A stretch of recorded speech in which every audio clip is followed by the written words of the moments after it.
Guys আজকে এত সুন্দর গন্ধ বেরিয়েছে রান্নার, কি বলবো। মানে প্রায় দিনে আমি রান্না করি, আজকে মা রান্না করছে, আমি একটু ঘরে শুয়েছিলাম, তো এত সুন্দর গন্ধ বেরিয়েছে যে আমি আর মানে শুয়ে থাকতে পারছি না। একটু দেখতে ইচ্ছা করছে যে কী রান্না হচ্ছে, আমি জানি না কী রান্না।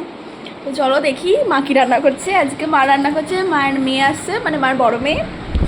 তো মার বড় মেয়েকে মা খাওয়াবে রান্না করে, নাহলে অন্যদিন আমি রান্না করি। মা আজকে আমার ছুটি, আজকে মা রান্না করছে, অন্যদিন মার ছুটি থাকে। কয় কী কী রান্না করেছে একটু দেখি। হয়ে গেছে রান্না বান্না? ও আমার রান্না বান্না কমপ্লিট। তুমি এগুলো দিলে কি মা? ওটা দেবে বলছিলে। দেখি কি রান্না করছি।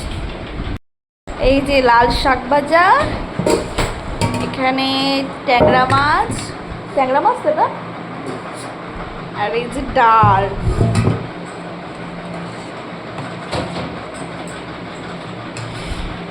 আচ্ছা তাহলে এই আইটেম আমাদের, আর এই যে ভাত।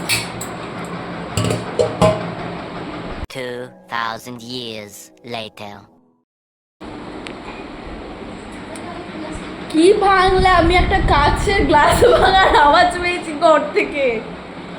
এক্ষুনি এটা যদি আমরা হতাম, এই বাড়িতে এক্ষুনি ভূমিকম্প যদি ছিল। আমার মা ভেঙেছে একটা কাঁচের গ্লাসে, চুপ করে আছে। সত্যি আমি ঘর থেকে আওয়াজ পেলাম। শুধু একটা কাঁচের গ্লাসে ভেঙেছে। তো সেটা যদি আমরা ভাঙতাম কি হতো? কাঁচের গ্লাসটা ভেঙে এখন তুলছে আমার মা। এই যে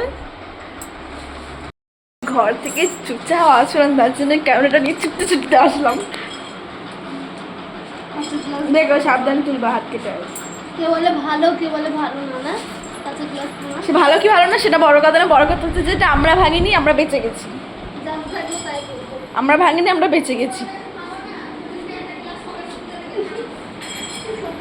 কি হয়েছে বড়?